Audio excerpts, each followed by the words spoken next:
Hello friends, I am Atul Nelaskar and today we are going to understand the second part of the lesson, and the name of the lesson is for 2.4 Excuses a Skit. तर विद्यार्थी मित्रांनो, आपला हा जो lesson आहे excuses या लेसनचा दुसरा भाग आता आपण समजून घेणार आहोत. पहिल्या भागामध्ये आपण बघितलं की that Ritesh is telling false stories to her teacher and the teacher Mrs Sen she is listening the false stories of Ritesh, and Ritesh is giving different kinds of excuses that he came to the school very late. तो शाळेमध्ये उशिरा आलेला आहे and he is giving excuses. He is telling false stories. तर आता आपण बघूया. त्याने सांगितलं की कसा तो शाळेमध्ये येताना a person who was lying on the pavement or the footpath, and another man came there running, and a shopkeeper was behind that man, and that shopkeeper was shouting very loudly, "Chor, chor, catch him." असं सगळं ते घडत होतं.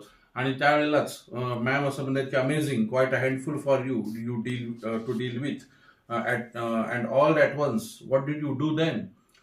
तर teacher म्हणतात की you have to deal all this things. So here there is a word to deal with. To deal with means to handle करणे म्हणजे हाताळणे. तुला या सगळ्या गोष्टी हँडल करायच्या आहेत. It is very difficult. So how did you deal all this things. The teacher surprisingly asked this question to the students. So Ritesh said, "Yes, ma'am, but the most amazing thing happened then. That man near the pavement, he too got up and began to run with the thief." आणि अजून त्यांनी सांगितलं, ma'am, the surprising thing happened afterwards when that person who was running towards that person who was lying on the pavement, when he came near to that person, that person also got up and he also start running with that thief. त्या thief सोबत तो सुद्धा पळायला लागेल. जो मनुष्य त्या पेमेंटवर पडलेला होता, he also start running with that thief. त्या थीफ सोबत, थीफ म्हणजे काय, चोर, त्या चोरासोबत तो पळायला लागलेला आहे असं रितेशनी सांगायला सुरुवात केली. नाव the next page number 42 now. Without losing a moment, I ran after him and I ran behind that two persons without losing a moment. आणि मी त्याच्या मागे पळायला लागलो. In this way, the Ritesh is making this story very interesting. तो अतिशय interesting ही story बनवतोय आणि तो मॅमला सांगतोय. मिसेस सेन म्हणतात, and then you caught them and took them to the police station. Ma'am अजून ती स्टोरी इंटरेस्टिंग बनवायचा प्रयत्न करतात. मॅडम म्हणतात म्हणजे then you just caught them, तू त्याला पकडला असशील, and took them to the police station, तू पोलीस स्टेशनला त्याला घेऊन गेला असशील त्या दोघांना. रितेश म्हणतात, we couldn't do that ma'am, मी ते करू शकलो नाही. They just vanished. They just vanished. I wanted to catch these two thieves, but they vanished. They vanished म्हणजे काय? VANISHED. Vanish means disappeared. Disappeared होणे म्हणजे ते अदृश्य होणे आणि ते निघून जाणे. मला दिसलेच नाही. They disappeared. I wanted to catch the thieves, but they disappeared. They vanished. Around the corner, and all this happened so fast, and all these things happened in so fast, within few seconds all these things happened. या सगळ्या गोष्टी फार लवकर घडल्या. So I couldn't do that thing. त्यामुळे मी ती गोष्ट करू शकलो नाही. Mrs Sen, then why are you late. Okay, मग you have to come to the school so fast now, so why are you late, तू काय उशीर झालास. That's not all. I realized that I had left my bag at the shop in the mad rush, so I ran back to get it. मॅमला Riteish सांगतात, तर story कशी continue केली, कशी वाट. That's not all ma'am.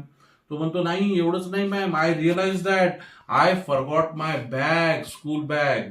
माझी bag मी तर विसरलोय. कुठे विसरलोय? ऍट द शॉप, त्या दुकानामध्ये विसरलो म्हणे. खरं तर शॉपचा उल्लेख तरी कुठंच केलेला नव्हता, पण तरी इथं त्यांनी शॉप ऍड केलेली आहे. At the shop in the mad rush. Rush म्हणजे काय? हरी किंवा घाई किंवा स्पीड. हे सगळं जे स्पीडली घडलं, या घाईघाईमध्ये जे घडलं, त्याच्यामध्ये I forgot my school bag at the shop, दुकानामध्येच मी विसरलो. So I ran back to get it, मी ते घ्यायला परत गेलो. अँड मग madam and it wasn't there, तिथं बॅग नसेल. म्हणजे अजून मॅडम त्याची स्टोरी इंटरेस्टिंग करायचा प्रयत्न करतायत. पण रितेश म्हणतो no ma'am, it was there all right. नाही म्हणे मॅम, बॅग तिथं it was all right, the bag was there, but there was a huge hairy brown dog sitting on the bag. मग बघा तू कशी स्टोरी अजून इंटरेस्टिंग म्हणतो, ma'am no, there was a bag, to the bag होती, but a huge hairy, huge means what, huge means big, huge म्हणजे काय big, आणि हेरी means what, having a lot of hair, having a lot of hair म्हणजे खूप, hair म्हणजे काय केस, आणि खूप केस असलेला असं त्याचा अर्थ होतो. So there was a huge hairy brown dog sitting on my bag and I didn't know what to do. And you know that without bag I can't come to the school. You know, I'm a very much punctual student. मी कसं काय bag न घेता येऊ म्हणे ma'am. So what to do? So Mrs. said, interesting. A dog on a bag in a shop. Oh wow, what a story. इथं ma'am त्याच्या स्टोरीची प्रशंसा करतायत. Ritesh, yes ma'am. Even the shopkeeper was surprised. Shopkeeper सुद्धा surprise झाला. He didn't know where the dog had come from. And that shopkeeper also didn't know that from where that dog had come from. तो कुठून आलेला आहे त्यालाही माहित नव्हतं. How that dog growled. आणि तो डॉग काय करत होता, ग्रोल्ड करत होता, GROWLED, growled. Growled means angry sounds made by animals. The angry sounds of the animals, so that angry sounds are called growls. That dog was growling. तो growl करत होता म्हणजे रागाने गुरगुर करत होता. We tried all kinds of things to make it move. आम्ही त्याला move करायचा खूप प्रयत्न केला. We tried our level best, but he was not moving. Whistling means we whistled there, we clapped. आम्ही whistling केली. whistling म्हणजे शिट्टी वाजवणे. चिट्टी वाजवून, then clapping केली, पण no, he was not moving. Then showing him the stick. त्याला आम्ही स्टिक दाखवली. स्टिक म्हणजे काय, एखादी काठी. But he was not moving and he wouldn't budge, BUDGE. Budge means he didn't move. That dog हल्लेला नाही जागेवर. मूव्ह म्हणजे बज. एवढं सगळं केल्यापर्यंत तो हल्ला नाही. I couldn't leave without my school bag. And you know that I couldn't leave without my school bag. I have to take it. मला माझी बॅग घ्यावंच लागेल. Mrs Sen, but I see that you got your bag finally. But now you have the bag. तुझ्याकडे तर आता bag आहे. So how did you get it? तू कसं मिळवलंस? Yes ma'am, finally the shopkeeper gave me some biscuits. शेवटी काय झालं म्हणे ma'am, that shopkeeper gave me some biscuits for offering to that dog. त्या डॉगला ऑफर करण्यासाठी.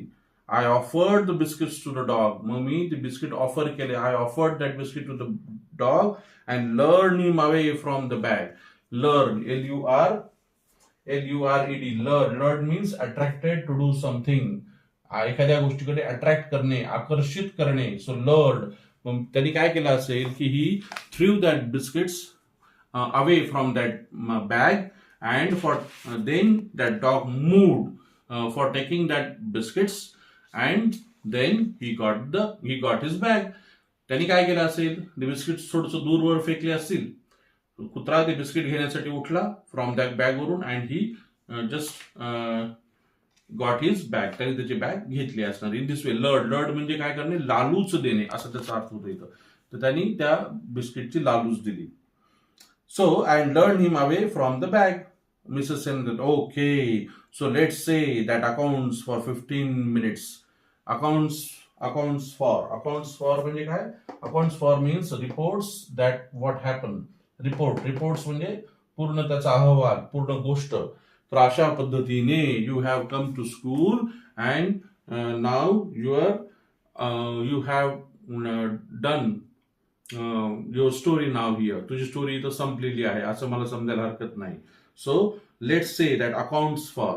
तर तुझं रिपोर्ट इथं संपलेला आहे असं मी समजायला हरकत नाही असं म्हणतोय. पण इथं रिपोर्ट संपलेला नाही, इथं स्टोरी संपलेली नाही. इथे परत तो स्टुडंट काय म्हणतोय, but no ma'am, but there is more. अजून आहे म्हणे काहीतरी. आता काय आहे पुढे, अजून काय राहिलेलं आहे? विद्यार्थी मित्रांनो, we will see in the next part.